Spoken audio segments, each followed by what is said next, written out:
Hey everybody, welcome back to Elemental Cartomancy. I am here today to do a walkthrough of Tarot of Tales. This is by Melinda Holm and illustrated by Rohan Eason. You might be familiar with them. They also did this deck, the Elemental Power Tarot.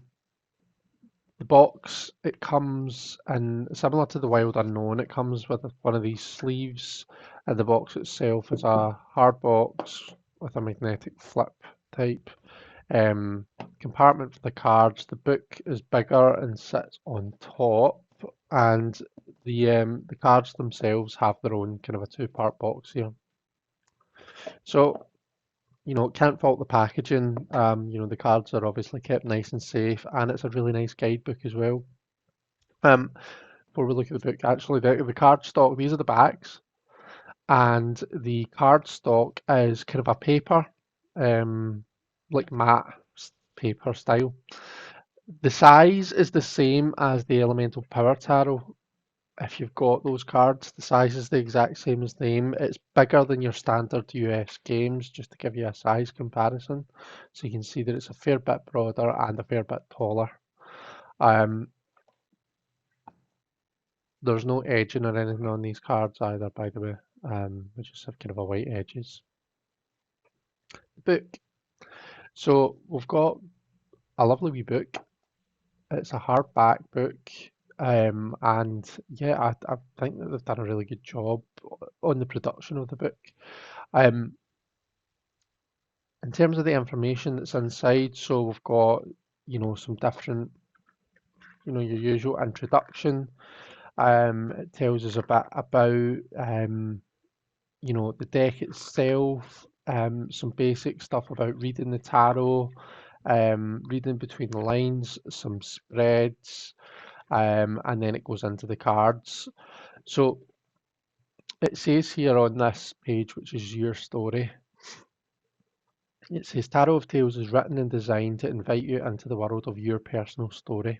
For each card, you will find a brief overview of the card and 5 possible card interpretations or meanings written in narrative form. Parts of your story waiting to be linked together. Okay, and it goes on down here. You are the main character of your own story.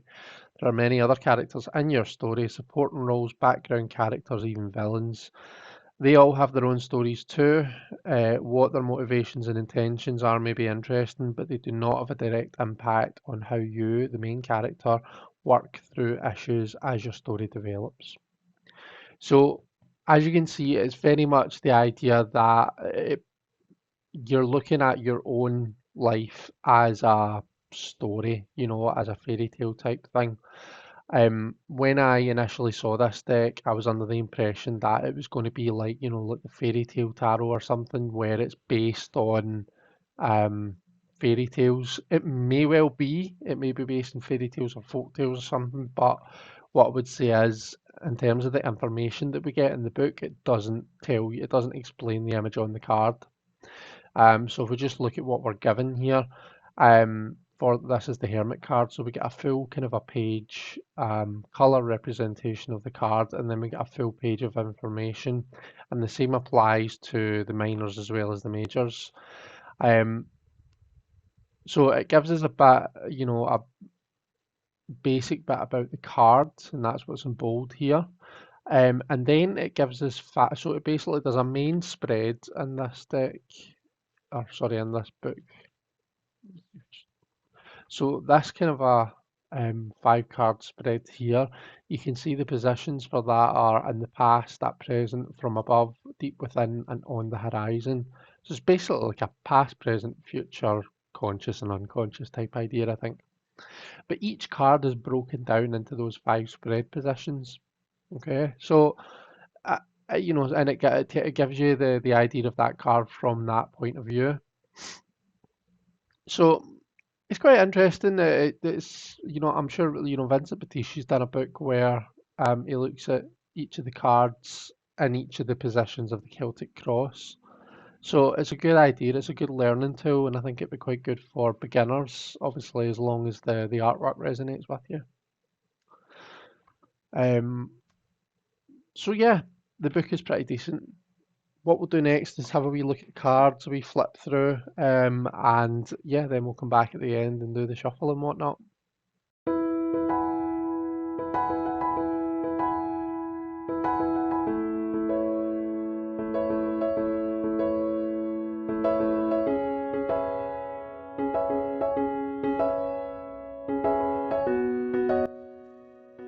So I'm not sure how you guys feel about the borders. They are quite busy. There's quite a lot of border going on.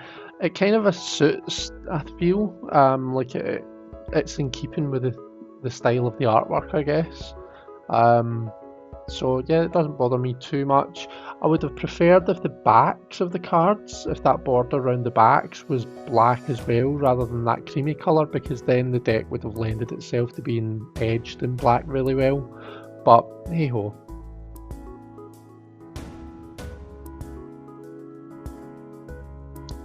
This Justice card is a bit unusual with that rabbit trying to keep that stuff from falling down into her hole, but yeah.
Definitely get kind of a bed knobs and broomsticks type feels from some of the images in this deck, particularly in the suit of water.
So now that we've seen all the cards, I just wanted to show you the fives together because I think the fives are my favourite cards in the deck.